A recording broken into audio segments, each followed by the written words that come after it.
Hola, hola a todos, ¿cómo están? Bueno, espero que se encuentren muy bien. Vamos a seguir con nuestro curso de fisiopatología para la correcta validación en lo que es el laboratorio clínico y hoy nos convoca a hablar un poquitito los síndromes renales. Vamos a hablar principalmente de lo que es el síndrome nefrótico, cómo se constituye, el nefrítico, la insuficiencia renal aguda, la enfermedad renal crónica y vamos a ver cómo los parámetros que nosotros medimos en el laboratorio se ven de alguna manera afectados por estas patologías. Hay algunas cuestiones de este tema que están bien detalladas en lo que es el teórico de bioquímica, en lo que es la fisiología renal, y van a ver que muchas veces en el correr de esta diapositiva los voy a invitar a que vayan a ese teórico, justamente para no andar repitiendo y hacer que esta clase demore más tiempo de lo normal, porque sería, la verdad, que aburrido para todos y no estaría bueno. Así que hoy nos convoca síndromes renales y vamos a entrar en tema. Como siempre, acá les dejo la hoja de ruta que vamos a navegar juntos, donde vamos a intentar comprender la fisiopatología de la insuficiencia renal aguda, de la enfermedad renal crónica, y vamos a hablar un poquitito de lo que es el síndrome nefrótico, nefrítico, qué es lo que encontramos en el laboratorio y sus principales causas. Vamos a comprender un poquitito primero lo que es la insuficiencia renal aguda y hay que definirla. Ustedes se acuerdan que cuando hablamos de insuficiencia cardíaca era una incapacidad que tenía el corazón de bombear o lo hacía a expensas de aumentar las presiones. Bueno, acá también una insuficiencia renal aguda es la incapacidad de filtrar. Si yo no tengo la capacidad de filtrar, o de alguna manera tengo alterada, soy incapaz de filtrar, se me empiezan a acumular diferentes productos que tienen nitrógeno. Eso no está bueno porque todos los productos nitrogenados son los que me van a dar la cantidad de síntomas y signos que nosotros vamos a estudiar hoy y que ustedes pueden llegar a leer en lo que son las historias clínicas. Ustedes saben muy bien, porque ya lo hemos estudiado en lo que es bioquímica teórico, que el riñón tiene una importancia fundamental en lo que es el equilibrio hidroelectrolítico, en lo que es el movimiento de agua, en lo que es el movimiento de iones, en lo que es el movimiento de bicarbonato. Entonces, cuando hablamos de una insuficiencia renal aguda, de alguna manera el riñón está siendo incapaz de eliminar todos esos productos y a su vez tenemos una alteración ácido-base en lo que es el medio interno. No me quiero adelantar, pero me es inevitable. Ustedes saben muy bien que el riñón genera lo que es la hormona eritropoyetina. Es por eso que en lo que es la enfermedad renal crónica, los pacientes suelen cursar con anemia, porque justamente el riñón está dañado y a largo plazo es incapaz de sintetizar esta hormona que es la encargada de ayudar a esos glóbulos rojos a proliferar. Entonces, cuando hablamos de insuficiencia renal aguda, hablamos de que es un síndrome. Nosotros ya habíamos definido síndrome como hay diferentes síntomas y signos, producto de que no puedo eliminar estos productos nitrogenados. ¿Ah? Por eso es un síndrome clínico en la insuficiencia renal aguda y la enfermedad renal crónica. Este síndrome está dado por todas las toxinas urémicas que yo no puedo de alguna manera eliminar. ¿Y cómo lo evidencio yo en el laboratorio? Observando o tratando de evidenciar lo que es una caída del filtrado glomerular. ¿Cómo puedo evidenciar la caída del filtrado glomerular? O haciendo un clearance de creatinina o midiendo la creatinina en sangre y vamos a ver que hacemos diagnóstico de insuficiencia renal aguda cuando el paciente en 48 horas tiene un aumento de su creatinina basal mayor o igual a 0,3 miligramos de cilitro. Esto es bastante interesante porque voy a escribirlos por acá, así nos queda. Esto es bastante interesante porque ustedes saben bien que el valor de referencia de lo que es la creatinina en sangre va más o menos de 0,70 y hasta 1,20 miligramos de cilitro. Entonces, esto es bastante interesante porque si yo tengo un valor normal hoy de 0,7 y mañana tengo, por ejemplo, un valor de, por ejemplo, 1, acá es 1,20 y acá vamos a hacer de cuenta que tengo 1,0 en 24 horas, ustedes ven que yo sigo dentro de lo que es el valor normal, el valor de referencia, pero por definición, estoy cursando actualmente una insuficiencia renal aguda. Esto es porque en un corto tiempo, 24 o 48 horas, yo tengo este aumento de 0,7 a 1, donde si bien estoy dentro del valor normal, esta diferencia en tan poco tiempo nos pone en la pista de que el riñón no está filtrando correctamente y esa crea esa creatinina que se tiene que filtrar no lo está haciendo. Me parece interesante porque, bueno, les puede pasar que encuentren una prueba donde les pongan dos valores de creatinina con valores normales, pero claro, la diferencia es mayor a este de 0,3 que justamente con él hacemos diagnóstico de insuficiencia renal aguda. Comentado todo esto, nosotros de alguna manera, cuando hacemos diagnóstico de insuficiencia renal aguda, tenemos que ver si es grave, si es menos grave o si es más grave. Y de alguna manera hay diferentes criterios, donde yo acá les traigo algunos de ellos, donde, por ejemplo, ya un aumento de creatinina mayor a 4 miligramos decilitro ya estamos como en un estadio 3. Cuando a mí la creatinina, la variación, vieron que acá tengo un delta, la variación de creatinina es mayor o igual a 0,3 dentro de las 48 horas, que es este criterio que yo les pongo acá, acá decimos que tenemos una insuficiencia renal aguda, pero en un estadio 1. Entonces, este cuadrito de alguna manera nos ayuda a hacer diagnóstico de insuficiencia renal aguda y me ayuda si se quiere a ver qué tan grave es esta insuficiencia renal aguda. Dijimos, es un síndrome clínico. ¿Por qué es un síndrome clínico? Porque tengo síntomas y signos producto de que no puedo eliminar todo el nitrógeno. Acá les traigo una mnemotecnia que nosotros utilizamos en medicina para cuando estamos interrogando a un paciente.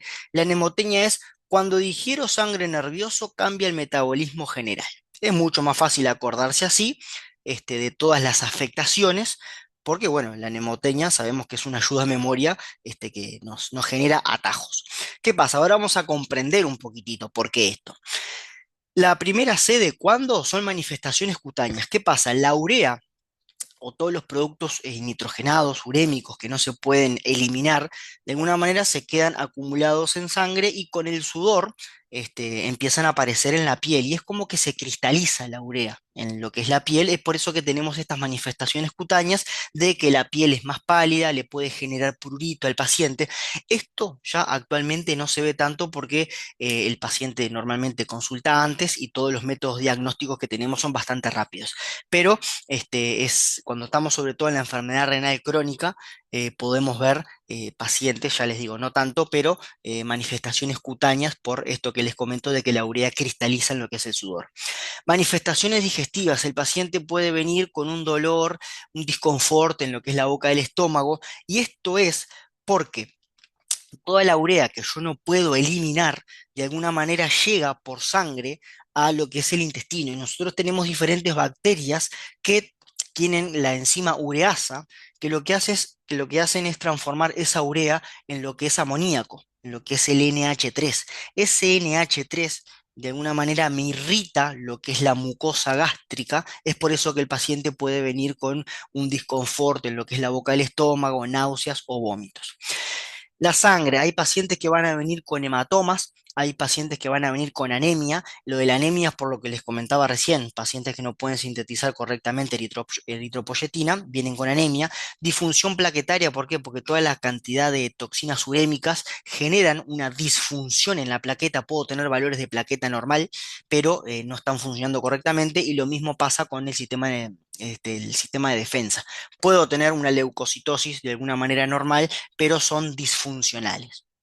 El sistema nervioso también son pacientes que tienen alteraciones, que por ejemplo duermen más de día que de noche, tienen cambios del humor, muchas veces están confundidos, y esto es principalmente porque todo el amoníaco que está en exceso, de alguna manera llega al sistema nervioso central y genera una disfunción neurológica, que esto específicamente ustedes lo van a encontrar en el teórico de función renal, que es lo que hace la molécula de amoníaco para justamente generar todas estas sintomatología neurológica. La segunda C, que es cambia, son manifestaciones cardiovasculares. Vamos a ver puntualmente en esta clase por qué los pacientes que tienen enfermedades renales crónicas, sobre todo, tienen más chance de morir por un infarto, porque tienen una aterosclerosis acelerada. Eso lo vamos a estudiar bien y por supuesto que una aterosclerosis acelerada genera todo lo que tiene que ver con placas de ateroma en las arterias coronarias y el paciente puede terminar con un infarto y si sale del infarto puede generar después una insuficiencia cardíaca, una cardiopatía isquémica, todo esto que nosotros estuvimos hablando en el teórico de enfermedades cardiovasculares. Y también tiene un importante todo lo que es el que el riñón no pueda filtrar, tiene un impacto en lo que es las hormonas, porque no tanto en lo agudo. Estas manifestaciones son más que nada para la enfermedad renal crónica, pero nosotros, cuando tenemos un paciente adelante que sospechamos que de alguna manera puede tener algún trastorno en el riñón, las preguntamos todas, ¿no? Normalmente hacemos una historia clínica bastante completa y esto en el laboratorio nos sirve y se los estoy comentando para cuando lean las historias clínicas, es por eso que están detallados todos estos puntos. ¿Qué es lo que sucede? Cuando ya tenemos una enfermedad renal crónica, el riñón no puede filtrar normalmente lo que es la prolactina. Entonces, si tengo una hiperprolactinemia, de alguna manera tengo en el hipotálamo inhibida las diferentes hormonas que van a viajar hacia lo que es la hipófisis. Y como no tengo la hipófisis funcionando, por ejemplo, la LH y la FSH no van a poder sintetizarse correctamente.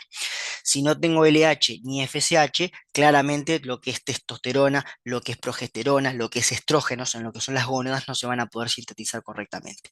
Es por eso que tenemos disfunciones sexuales y todos estos trastornos hormonales por esta enfermedad renal crónica.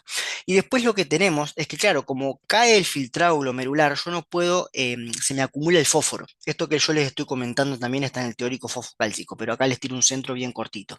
Sea, a mí me cae el filtrado, me aumenta el fósforo abraza al calcio, lo precipita y a mí me cae el calcio. Estos son dos estímulos potentes para el aumento de la hormona paratiroidea, que claro, con la intención de aumentar el calcio, empieza a sacar el calcio de lo que son los huesos. Es por eso que el paciente es mucho más propenso a las fracturas. Y acá tenemos un hiperparatiroidismo secundario a lo que es la enfermedad renal crónica. También tenemos que todas las toxinas urémicas disminuyen muchísimo lo que es la actividad de la lipoproteína lipasa. ¿Se acuerdan cuando vimos diabetes mellitus? Que la lipoproteína lipasa es una enzima que de alguna manera estaba en el endotelio vascular que cortaba triglicéridos a lo que son ácidos grasos. ¿Tá? Esta actividad está disminuida, haciendo que de alguna manera esos triglicéridos no se puedan metabolizar correctamente, generando un aumento de ellos. Pero esto lo vamos a ver ahora porque en definitiva, esto que ustedes ven acá va de la mano, va de la mano a lo que es las enfermedades cardiovasculares, porque si tengo muchos lípidos a la vuelta, de alguna manera la placa de ateroma es como que empieza a tocar la puerta. Tenemos que la insuficiencia renal aguda podemos encontrarles tres etiologías, una etiología prerrenal, una etiología renal y una etiología posrenal. Si nosotros conocemos esto, de alguna manera vamos a atacar la etiología y de alguna manera podemos restaurar lo que es el filtrado glomerular. Vamos a arrancar a hablar un poquitito de lo que es la ira prerrenal, que algo ya hemos mencionado, porque alguna de estas cuestiones en algunos teóricos lo hemos mencionado. Cuando hablamos de ira prerrenal, lo que sucede es que el riñón está bien, el uréter está bien, pero claro, tengo una disminución en lo que es la perfusión renal. Si yo le infundo menos perfusión, menos sangre, va a tener menos para filtrar. Lógicamente, si no logra filtrar nada porque no le llega nada, se me empiezan a acumular diferentes productos. Entre ellos lo voy a evidenciar con la creatinina. Entonces, ustedes ven acá que me disminuye la volemia. ¿Por qué me disminuye la volemia? Por alguna de estas causas. Deshidratación porque estoy con diarrea y de alguna manera no repongo todo lo que pierdo, porque estoy con vómitos y no repongo todo lo que pierdo. Tercer espacio, es por eso que cuando hablamos en la insuficiencia cardíaca descompensada que podía generar ascitis, esto es un tercer espacio. El tercer espacio, por ejemplo, puede ser cuando yo tengo varios edemas. Es decir, el tercer espacio, si se quiere, es cuando el líquido está fuera de los vasos sanguíneos de manera desproporcionada. Es decir, el líquido está donde no tiene que estar. Entonces, ¿qué es lo que pasa? El riñón empieza a sufrir. Hemorragias, acá tenemos el ejemplo de insuficiencia cardíaca. Hemorragias, lógicamente, cualquier pérdida de sangre masiva, el riñón se perfunde menos, cae el filtrado y me aumenta lo que es la creatinina. Ustedes recuerdan muy bien que el riñón sensa esta caída y pone en marcha el sistema renina-angiotensina-aldosterona, que en definitiva lo que terminaba haciendo el riñón era reabsorbiendo mucho más sodio para reabsorber agua, para que justamente la poca agua que me está llegando no perderla, no orinarla, si se quiere de alguna manera. Es por eso que los pacientes relatan que en este último tiempo han disminuido su ida al baño. ¿Por qué? Porque justamente tienen este mecanismo funcionando a full y le genera oliguria. Es por eso que además de en la sangre valorar la creatinina, se puede llegar a poner diferentes estadios valorando la diuresis, por esto que les estoy comentando. Dependiendo de la cantidad de diuresis que el paciente haga, uno lo puede clasificar en estadio 1, 2 o 3. Habíamos comentado también que el sistema renina-angiotensina-aldosterona en un método de salvataje rápido me sirve, pero yo no puedo tener andando este sistema permanentemente, porque ¿qué pasa?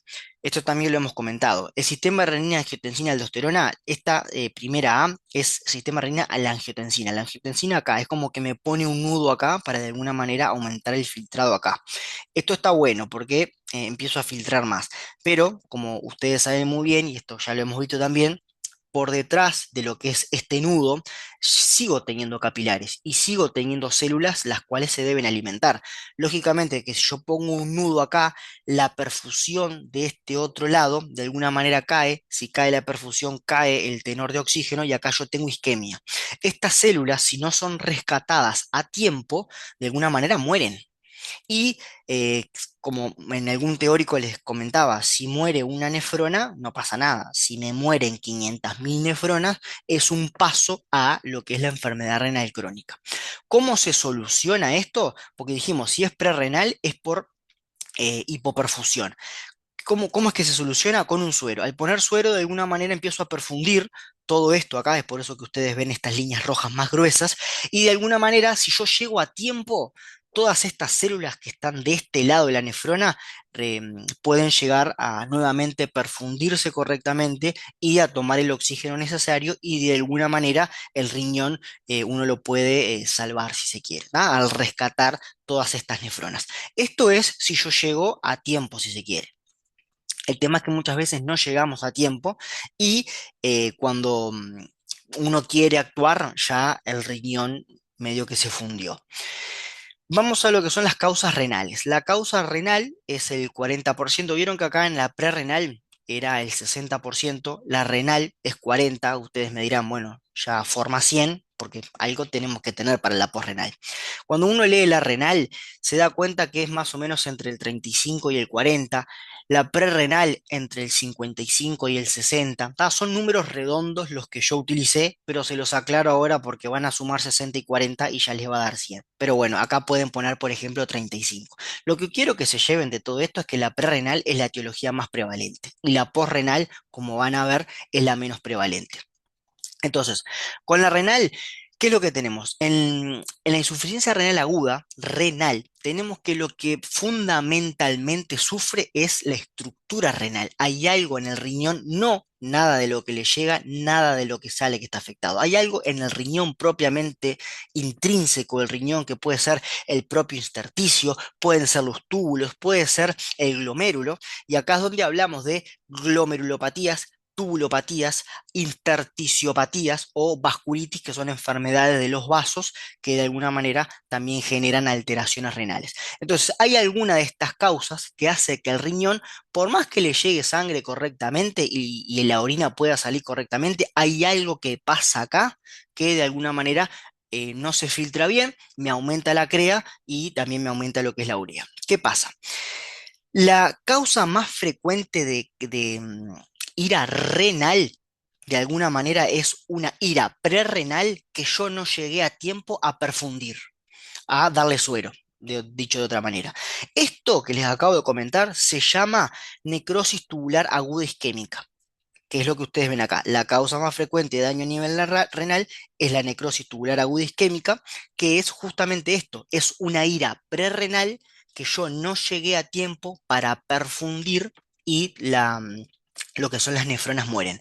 Acá yo tengo un zoom hecho donde ustedes ven que, si ustedes recuerdan, voy a poner acá, la angiotensina actuaba acá. Vamos a imaginarnos que yo estoy ahora en algo prerrenal que quiero de alguna manera llegar a perfundir.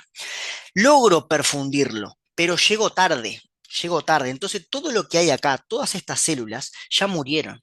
Estas células de lo que es el túbulo contorneado proximal, ya, por más que yo di suero, pero llegué tarde, ya se instaló lo que es la necrosis tubular aguda isquémica. Todas estas células murieron, caen hacia lo que es la luz del túbulo y me genera una obstrucción. Lógicamente, todo lo que se pueda llegar a filtrar acá vuelve para atrás. ¿Tá? Todo esto acá, ¿se acuerdan de los dumps, de lo que hablamos en la primera clase, de todos los patrones moleculares asociados a daños propios?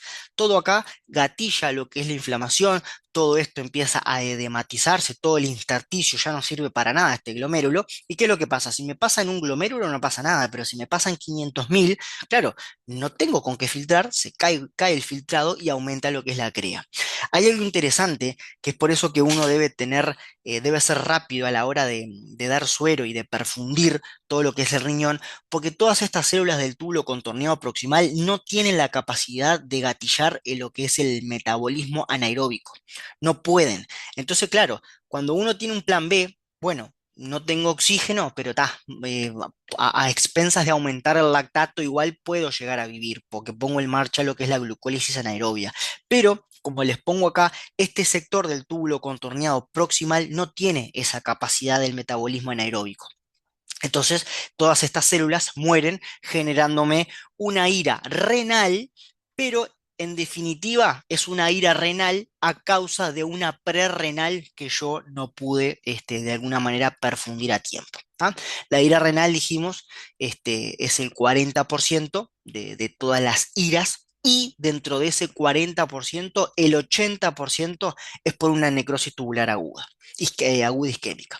Entonces, esto es simplemente lo que les acabo de decir. La necrosis tubular aguda, para que quede claro, isquémica, es la consecuencia de una hipoperfusión grave que no logró reperfundirse en el momento indicado y todas estas células mueren.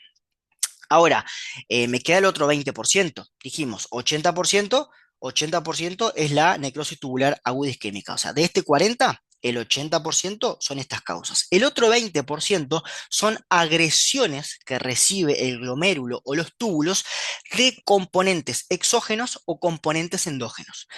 Los componentes exógenos principalmente son dos, los contrastes y los fármacos. Hay fármacos que son nefrotóxicos que cuando nosotros lo damos, de alguna manera sabemos que porque el paciente lo necesita claramente, sabemos que va a aumentar la creatinina. Eso no nos extraña.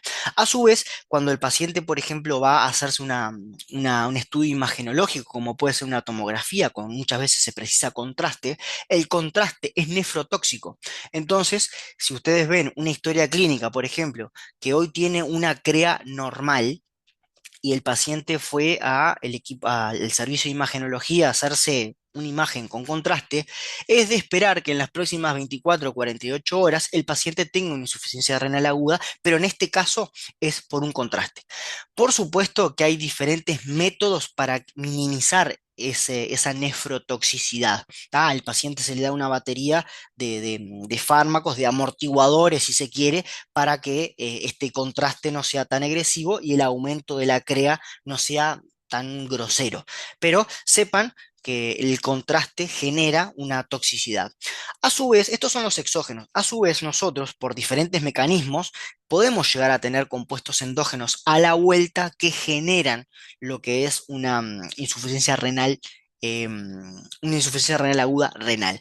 Por ejemplo, el calcio, la hemoglobina, la mioglobina, la hemoglobina. Por ejemplo, no sé, se me viene el ejemplo de lo que es la rhabdomiólisis. Tengo una destrucción masiva de lo que es el músculo esquelético, se me libera mucha CK, se me libera mucha mioglobina, se filtra en el riñón y todas estas proteínas son nefrotóxicas.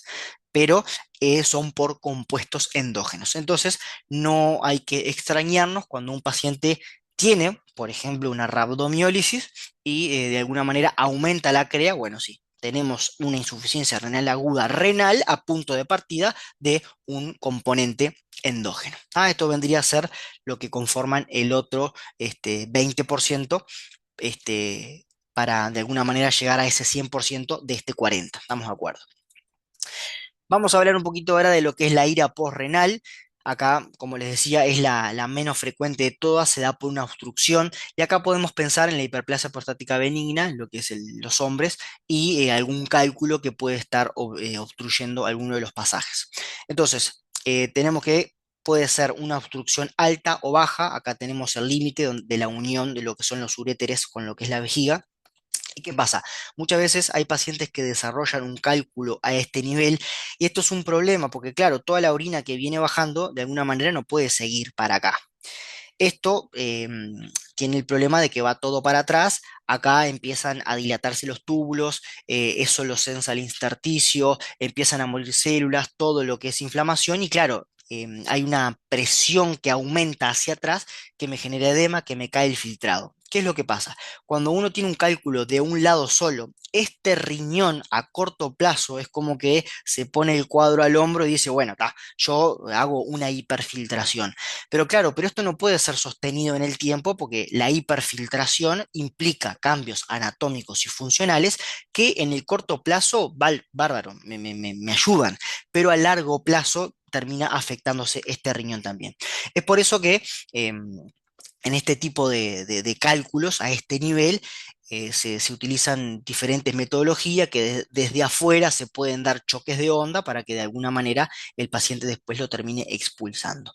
El tema es cuando tenemos la mala suerte de que esto es de los dos lados. Esto sí, acá hay que actuar rápido. Acá hay un equipo de nefrología y de urología que empiezan a intentar hacer diferentes derivaciones porque si es un cálculo pequeño, se toman ciertas medidas para que el cálculo se expulse rápido, pero muchas veces este cálculo es grande y necesita el paciente ser intervenido. Una maniobra de salvataje que se hace es hacer diferentes derivaciones desde acá o desde el mismo riñón para que de alguna manera estos riñones tengan como disminuida la presión acá y no estén batallando contra este stop que tengo de este lado y tengo de este lado. Entonces, si esta obstrucción es de los dos lados, la caída del filtrado es muchísimo más brusca. Lógicamente que esto va a tener una clínica, el paciente va a decir, me duele lo que son la parte posterior, las zonas lumbares, siento como que algo va bajando, ¿no? Y es justamente el recorrido de lo que es el cálculo, ¿no? Si ustedes se acuerdan, la fisiopatología del dolor, si bien los riñones están bien atrás, el paciente lo relata también como que ese dolor pasó ahora a lo que son los flancos y es como que te va narrando todo lo que el recorrido del cálculo por, por esa inervación que nosotros estudiamos en ese momento. Así que cuando esto es bilateral, la cosa se pone fea y hay que hacer diferentes intervenciones para salvar a estos dos riñones. Pero recuerden ustedes que si hay un riñón afectado, puede estar aumentado el filtrado, pero disminuido el filtrado, perdón. Pero cuando ya están los dos, de verdad que la caída del filtrado ahí es como mucho más brusca, como les pongo acá.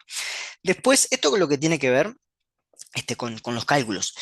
Acá hay muchísimas otras causas, pero necesitaríamos una presentación para cada una de ellas, porque esto está inmerso al lado de muchos órganos. Un crecimiento anormal de cualquier órgano que apriete cualquier tipo de uréter es una obstrucción mecánica, pero no intraluminal, sino que viene desde afuera.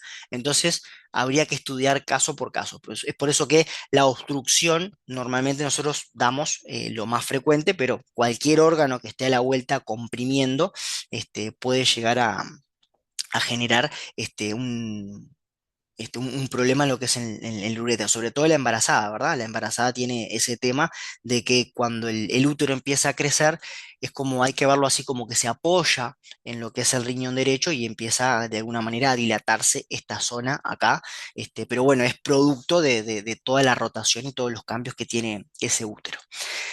Bien, esto es lo que tiene que ver con los cálculos. Después lo que tenemos acá abajo, yo acá le intento dibujar la próstata, que claro, cuando crece la próstata, de alguna manera estrecha lo que es la uretra y el paciente comienza con lo que es el síndrome prostático. Paciente, imagínense, 60 años que dice que cada vez que se levanta tiene que hacer fuerza o tiene que apoyar una mano sobre su vejiga para hacer fuerza. También llega y dice que cuando termina de orinar tiene como un goteo postmiccional, o sea, acá tenemos un síndrome prostático, ¿verdad? Y esto es un problema porque cuando la próstata de verdad que es muy, muy grande, todo esto empieza a aumentar para atrás, se acumula orina en la vejiga y claro, y esto sube. Y acá tenemos un problema porque no sufre un riñón, sufren los dos. Entonces, acá la maniobra de salvataje es una sonda para intentar degravitar y coordinar eventualmente alguna intervención. Pero claro, hay pacientes que tienen esta sonda, incluso o sea, alguno hasta de por vida. Porque bueno, o no tiene el terreno anestésico quirúrgico, el paciente no es adecuado, en fin, causas las que ustedes quieran. Pero la maniobra de salvataje acá es colocar la sonda para que de alguna manera esto siga filtrando, ¿no? Bien, comprendimos o intentamos comprender lo que es la insuficiencia renal aguda. Vamos a intentar comprender ahora la enfermedad renal crónica. La enfermedad renal crónica podemos verla como que hay enfermedades que me causan en el correr del tiempo un daño en el riñón de años de evolución, que acá se las traigo, como puede ser la diabetes mellitus. Cuando vimos diabetes mellitus y vimos nosotros lo que es la nefropatía, dijimos que había un tema con lo que es la membrana basal glomerular, el tema de la colágeno tipo 4 que de alguna manera interfería en esa membrana basal glomerular y aparecía lo que es la albuminuria, ¿no? Y esto es un trabajo de años, de años. La hipertensión arterial también es otra enfermedad que, claro, el glomérulo está expuesto a lo que es barotrauma constante. Eso lo que termina generando en todo lo que es el intersticio, la matriz, el mesangio, son cambios para adaptarse. Eso genera cicatrización, despierta también algunos dumps, entonces también hay un proceso inflamatorio local que a la larga termina con la pérdida de podocitos y con la pérdida de proteínas. Es por eso que estas dos enfermedades a largo plazo pueden comprometer el riñón y llevarlo a una enfermedad renal crónica que ahora la vamos a definir, que en realidad la tenemos acá arriba. ¿Cómo podemos definir la enfermedad renal crónica? Como la pérdida progresiva, por eso que les decía que era en el tiempo, e irreversible. Es decir, las nefronas que yo pierdo, las pierdo. No hay vuelta atrás. De las funciones renales debido a un daño en el parénquima renal bilateral y difuso. Es decir, acá sufren los dos riñones. No es que la hipertensión arterial o la diabetes mellitus tengan apetencia por un riñón, ¿no? Es como que acá los dos van para la misma bolsa. Estos son como los más frecuentes. Después nosotros tenemos otras enfermedades que también son progresivas, que afectan principalmente a lo que es el glomérulo. Porque, por ejemplo, la diabetes mellitus es una enfermedad sistémica, no me afecta solo el glomérulo. El glomérulo es una consecuencia más de esta enfermedad. La hipertensión arterial también. No es que la hipertensión arterial tenga apetencia por el glomérulo. La hipertensión arterial es una enfermedad sistémica y el glomérulo como de manera secundaria, ahora van a ver por qué les digo esto, de manera secundaria es que termina fallando. Después tenemos diferentes causas que se posan específicamente en lo que es el riñón, como son las glomerulopatías crónicas, que vamos a estudiarlas ahora, que son las glomerulopatías, cómo es que interfieren, y causas hereditarias, como es la poliquistosis renal. Estos son enfermedades a largo plazo, de alguna manera enferman el riñón, pero no nos debemos olvidar que una insuficiencia renal aguda, cuando yo a tiempo no llego, puedo también generar daños que son daños estructurales, que el paciente no tiene clínica, no tiene ese síndrome de cuando digiero sangre nervioso, lo que hablamos, pero de alguna manera a bajo ruido joroban al riñón y todavía la CREA no aumenta. Esto nosotros también lo hablamos en lo que es la fisiología renal. Para yo tener un aumento de la creatininemia necesito de verdad una caída importante del filtrado. ¿Tá? Entonces, diferentes insuficiencias renales agudas, tratadas algunas a tiempo y otras a destiempo, pueden precipitar daños que en definitiva pueden llevar a lo que es la enfermedad renal crónica. Dijimos cómo hacíamos el diagnóstico de insuficiencia renal aguda, ¿no? De mayor o igual a 0,3 en 48 horas, y hay que saber cómo se hace el diagnóstico de enfermedad renal crónica. Yo acá tengo que evidenciar algo en la estructura o algo en la función del riñón, es decir, una anomalía. Tengo que decir que tengo que yo ser capaz de evidenciar anomalías en la estructura o en la función. ¿Por qué la estructura? Por esto que les acabo de comentar, voy para atrás. Hay diferentes enfermedades que generan cambios estructurales. Entonces yo tengo que ser capaz de evidenciarlo. Claramente acá entra en juego lo que es la imagenología, por ejemplo. Y en poder evidenciar si el riñón está funcionando bien o mal, entramos nosotros desde el laboratorio. Estas anomalías tienen que estar presentes mínimo en los 3 meses anteriores. Ese es como el primer criterio, cuando hablamos de criterios de laboratorio. Porque si yo tengo, por ejemplo, un riñón solo desde nacimiento, no necesito un mínimo de 3 meses. O sea, nací con eso y por más que pasen 3 meses no se me va a criar el otro riñón. ¿Estamos de acuerdo? ¿Tá? Entonces, necesito identificar, evidenciar anomalías estructurales o de funcionamiento.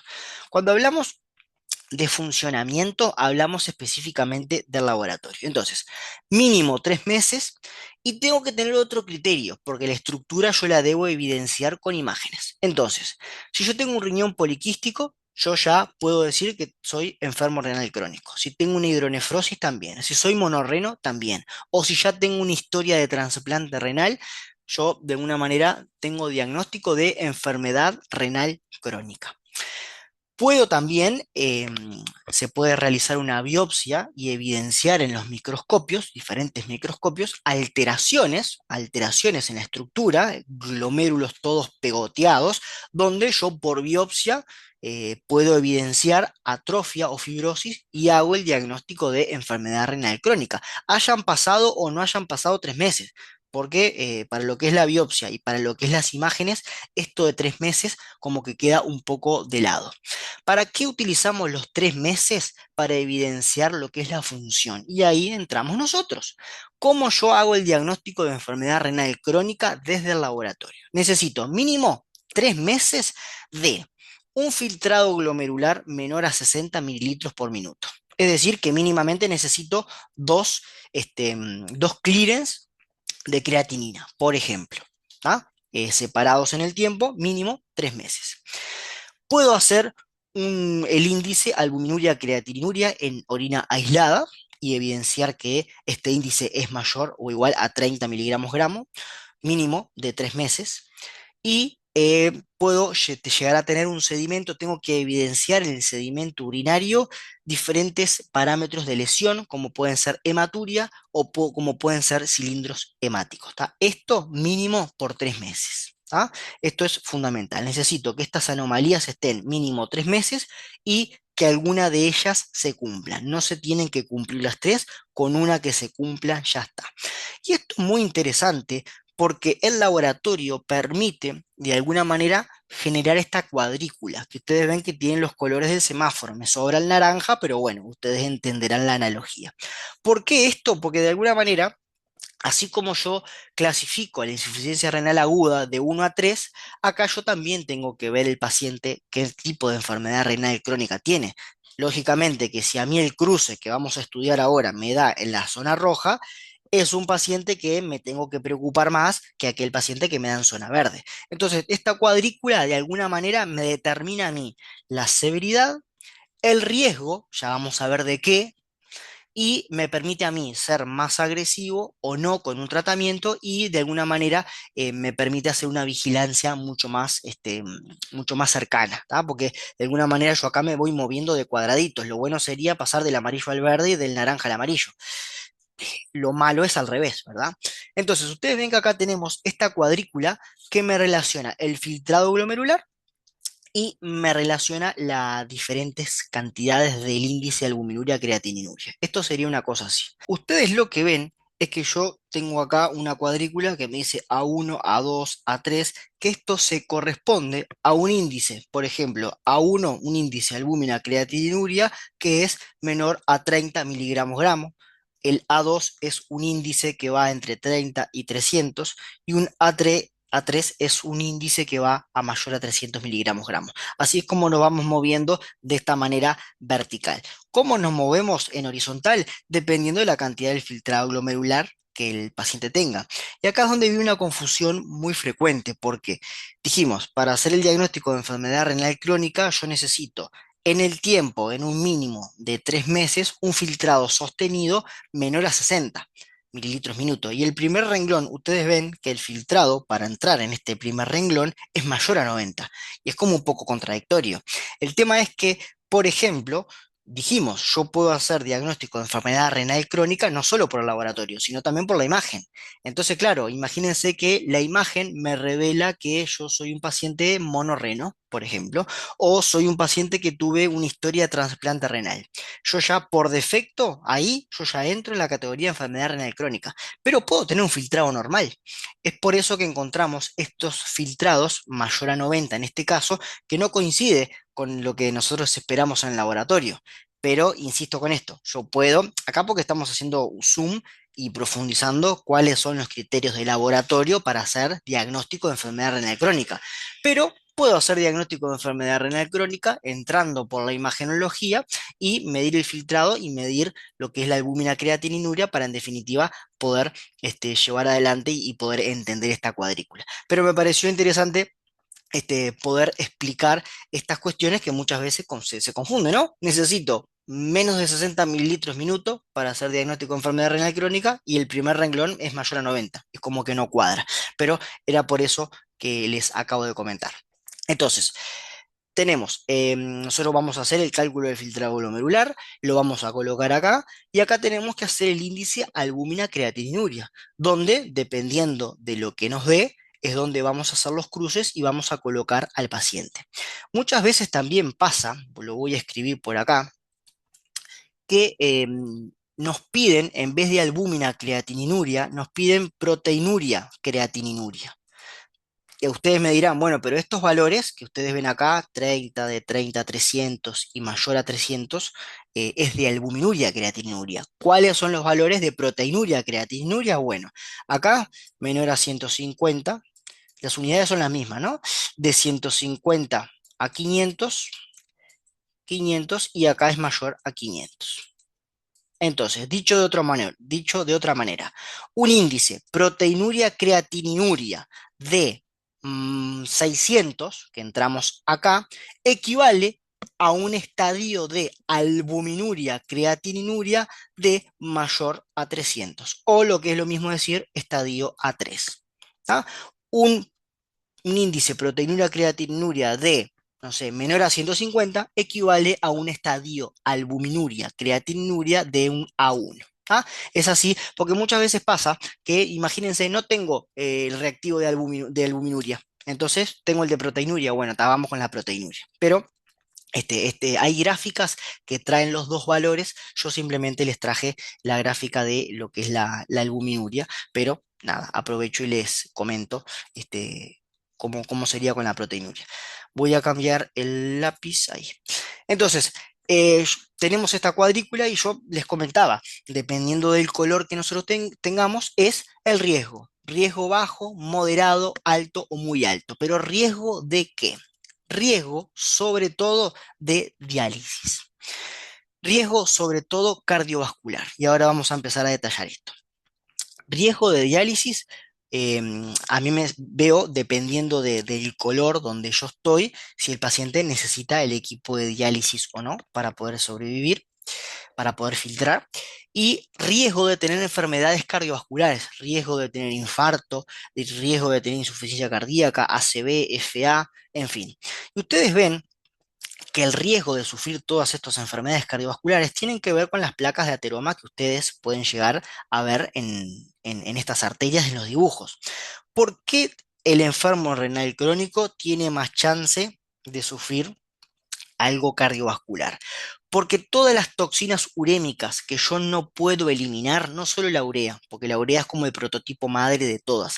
Hay diferentes toxinas urémicas que nosotros en el laboratorio no medimos por metodología, en fin, por un montón de cosas. Pero esas toxinas urémicas, cuando no son eliminadas, de alguna manera tengo una aterosclerosis acelerada. Generan que todo el proceso aterosclerótico se dé de manera masiva, más rápida. Y esto es un problema porque de alguna manera me genera más placa de ateroma. Si tengo más placa de ateroma, tengo más riesgo que se desprenda. Y ya vimos en la primera clase, no, en la primera no, clase de enfermedades cardiovasculares, que una placa de ateroma donde se desprenda me puede causar, por ejemplo, un infarto. Si lo vemos a nivel de lo que es los miembros inferiores, lo que es la arteriopatía obstructiva crónica, y a nivel de las carótidas me puede llegar a generar lo que es una ACV. Todo esto es porque tengo toxinas urémicas que yo no puedo eliminar. El paciente se considera que está para entrar a diálisis cuando tiene una insuficiencia renal de verdad que bastante severa y entra en este renglón acá abajo, ¿tá? Cuando tiene un filtrado menor a lo que es 15 mililitros minuto. Y después en realidad cuando entra en los otros colores, bueno, el riesgo es importante para lo que son estas enfermedades cardiovasculares que yo les acabo de comentar. Pero vean que esto se hace porque, bueno, uno viendo en qué colorcito entra el paciente es más agresivo o menos agresivo con lo que es el tratamiento y el seguimiento. Vamos a hablar, para terminar, de lo que es el síndrome nefrótico y síndrome nefrítico. Esto lo hemos repetido varias veces, pero me parece interesante que en algún momento quede escrito o quede, sí, escrito y comentado. Un síndrome se define como un conjunto de síntomas y signos. Entonces nosotros podemos poner un ejemplo, ¿tá? Paciente narra disuria, poliacuria y tenesmo. ¿Tá? Esto es compatible con un síndrome urinario bajo y todos pensamos en ITU.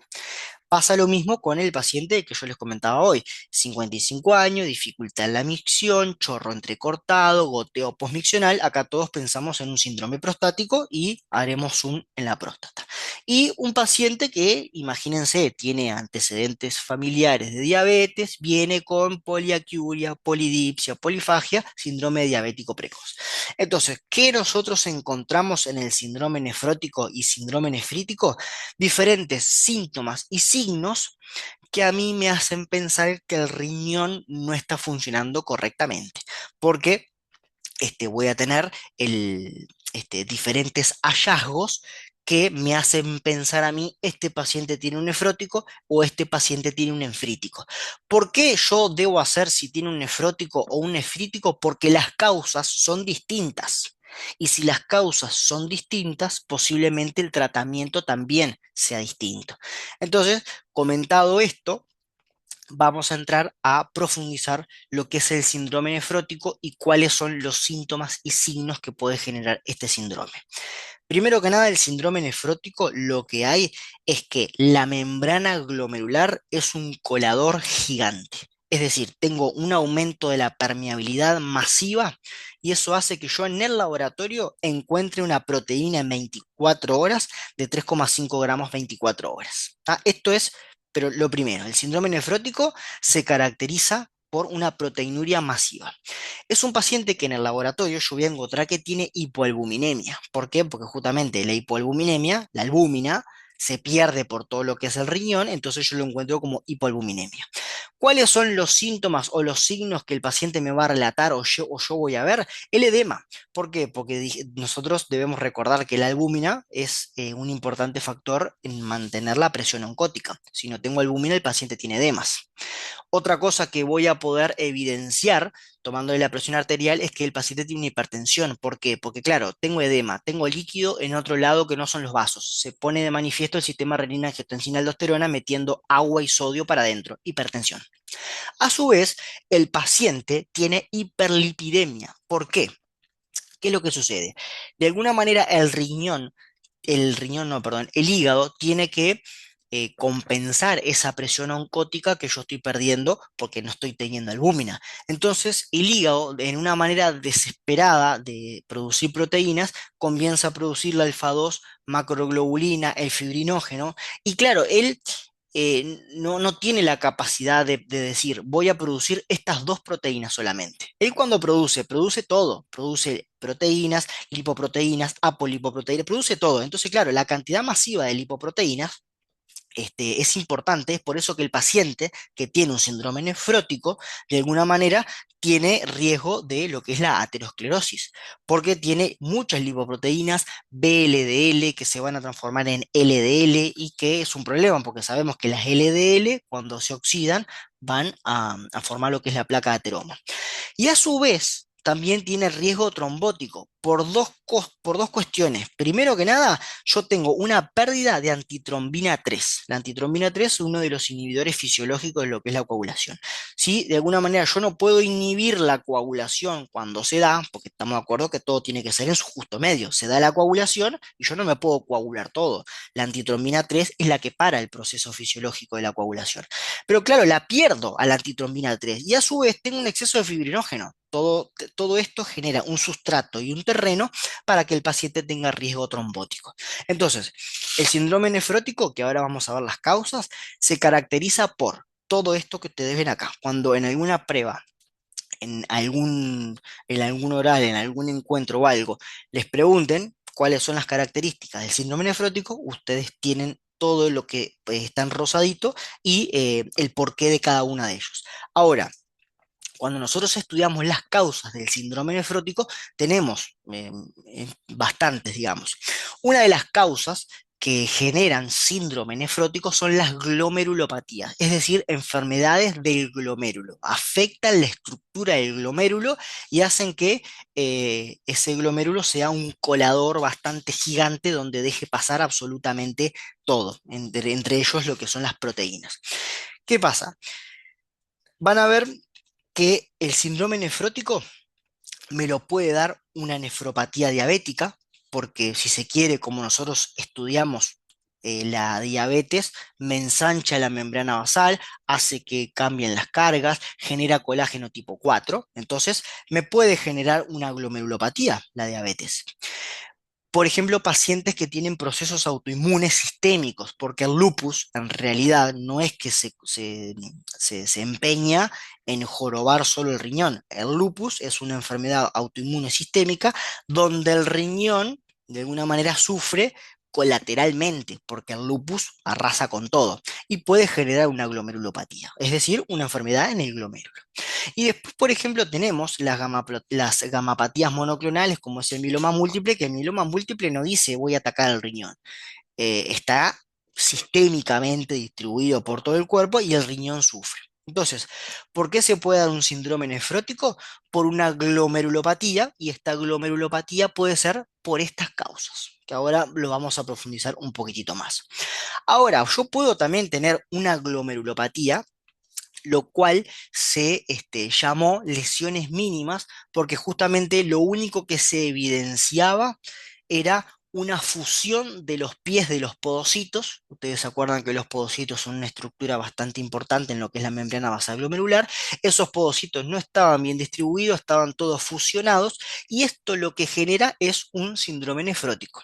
La glomerulopatía, llamada específicamente lesiones mínimas, porque justamente cuando se veía en el microscopio electrónico eran lesiones mínimas, se da principalmente en niños de 2 a 6 años. Cuando un niño de 2 a 6 años, la mamá o el papá lo lleva a consultar porque tiene edemas en manos, en cara, en miembro inferior, de alguna manera disminuyó su diuresis, todo lo que nosotros vimos, le sacamos sangre, tiene una hipoalbuminemia, a su vez una proteinuria, sí, una cantidad de proteínas en orina mayor a 3,5 como vimos, este chico tiene un síndrome nefrótico, ya está. Ahora, como es un niño, la lesión mínima es la glomerulopatía más frecuente en esta edad. La etiología se desconoce, pero sepan que hay una modificación de los pies de los podocitos, estructura fundamental de lo que es la membrana basal, que de alguna manera genera esa enfermedad en el glomérulo llamada lesiones mínimas.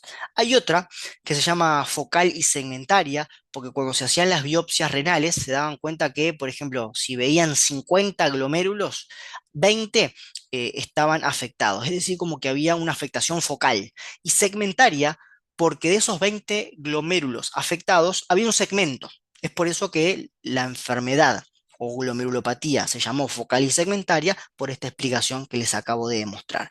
¿Qué es lo que pasa? Hay una causa genética donde hay diferentes inmunoglobulinas y proteínas del complemento depositadas ahí en lo que son los glomérulos, y esto genera inflamación, fibrosis, cicatrización. Entonces, ¿cuál puede ser una causa de síndrome nefrótico? Una glomerulopatía llamada focal y segmentaria. Y por último, hay otra glomerulopatía que Así como las lesiones mínimas eran más frecuentes en niños, hay una glomerulopatía más frecuente en el adulto que se llama nefropatía membranosa, que acá lo que hay es un engrosamiento de la membrana basal porque hay depósitos de IgG. Toda esta perolata y esta, este, esta raya acá era para comentarles que estas acá arriba se denominan glomerulopatías primarias porque justamente atacan específicamente y únicamente el órgano primariamente afectado es el riñón, es más específicamente el glomérulo, y esto, lo que ustedes ven acá abajo, son glomerulopatías secundarias porque son etiologías que secundariamente afectan a lo que es el riñón. Ustedes ven acá, como nombramos, la diabetes, el lupus y lo que es el mieloma múltiple es una enfermedad, son enfermedades sistémicas, que como es una enfermedad sistémica, de alguna manera la afectación glomerular es una de las tantas afectaciones de toda la economía. Ustedes dirán, ¿qué significa esto de foca mimosa? Es una mnemotecnia porque siempre va a estar la pregunta, ¿qué son las glomerulopatías? Enumere las primarias, enumere las secundarias. Foca mimosa es foca de focal y segmentaria, mi de cambios mínimos y osa de membranosa. ¿Tá? Entonces, en alguna prueba o algo, bueno, enumere lo que son las glomerulopatías primarias que cursan con síndrome nefrótico. Foca mimosa, hasta demostración de lo contrario. Vamos a profundizar el síndrome nefrítico y nos vamos.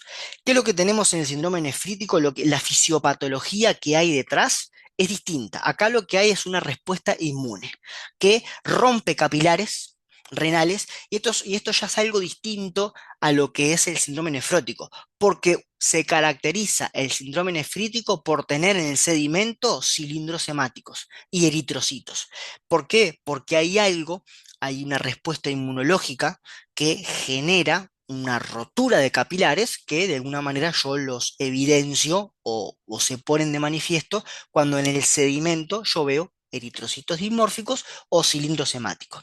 El tema de la oliguria, el paciente orina menos porque justamente al tener menos capilares hay menos glomérulos funcionantes, si se quiere, porque esos glomérulos donde los capilares están rotos no filtran. Es por eso que de alguna manera el paciente al filtrar menos también va menos al baño. La hipertensión arterial es exactamente lo mismo, se pone en marcha el sistema de renina, angiotensina, aldosterona.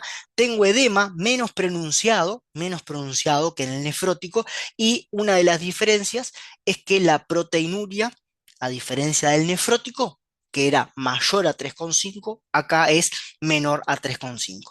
Entonces, ¿cuáles son por qué se caracteriza este síndrome? Porque hay una respuesta inmunológica, ahora vamos a poner un ejemplo, y estos se vendrían a ser los síntomas o signos o lo que nosotros encontramos en el laboratorio para decir estamos frente a un nefrítico y no estamos frente a un nefrótico. Una de ellas que siempre se usa es el tema de la cuantificación de lo que es la proteinuria. Acá también tenemos causas, las glomerulopatías, y acá hay que recordar la glomerulonefritis aguda postestreptocóxica, que después de una faringitis, por estreptococo del grupo A, de Piógenes, 2 semanas después el paciente consulta porque tiene hematuria. ¿Por qué? Por todos estos capilares rotos. Viene, consulta por hematuria, refiere que tiene algún edema, que ha disminuido su ida al baño. Uno le pide una orina y encuentra estas cuestiones, cilindros hemáticos y eritrocitos hemórficos. Y en los antecedentes personales, resulta que hace 2 semanas consultó por una faringitis. Entonces, lo que está sucediendo acá, o lo más probable que está sucediendo acá, es que el paciente está teniendo una enfermedad post-estreptocóxica no supurativa, producto de una faringitis de hace 2 semanas. ¿Ah? Acá hay una cantidad de inmunocomplejos que de alguna manera están depositándose en lo que es el glomérulo y sabemos que donde hay inmunocomplejos, el complemento de alguna manera va a romper toda esa barrera. Y después tenemos una glomerulonefritis rápidamente progresiva, así se llama porque justamente una vez que se instala lleva a la insuficiencia renal de manera muy rápida, que tiene una particularidad que hay un antígeno de lo que es la membrana basal glomerular que es igual a un antígeno que está en el alvéolo. Entonces el paciente viene y te dice que además de tener hematuria, además de tener edema, oliguria, el paciente expectora o cada vez que tiene tos, expectora con sangre. Y es porque justamente todos los anticuerpos van a montar una respuesta inmunológica no solo contra la membrana basal glomerular, sino también contra lo que es la membrana alveolar. Entonces es como que tenemos por un lado la hematuria y un paciente que expectora sangre. Esto es muy característico de la glomerulonefritis rápidamente progresiva. Estas son dos glomerulopatías primarias, que el glomérulo es el órgano que está primariamente afectado. Y acá lo que les dejo para que ustedes los lean más tranquilos es un cuadrito donde hacemos unas diferencias o similitudes de lo que es el síndrome nefrótico, nefrítico, con la definición, cuál es la fisiopatología, el mecanismo que viene por atrás, hallazgos clínicos y paraclínicos, que esto es lo que estuvimos profundizando, cuál es la etiología primaria y cuál es la etiología secundaria. Vean que en síndrome nefrítico de etiología secundaria hay bastantes, hay algunas que están discutidas y acá la idea no es marear, así que nos vamos a quedar con esto. Me parece que es la última, sí. Chicos, nada, como siempre, espero que les sea de utilidad. Cualquier cosa, me dejan un comentario, me mandan un mensaje, lo que ustedes quieran. Y bueno, nada, nos vemos en la que viene. Saludos para todos.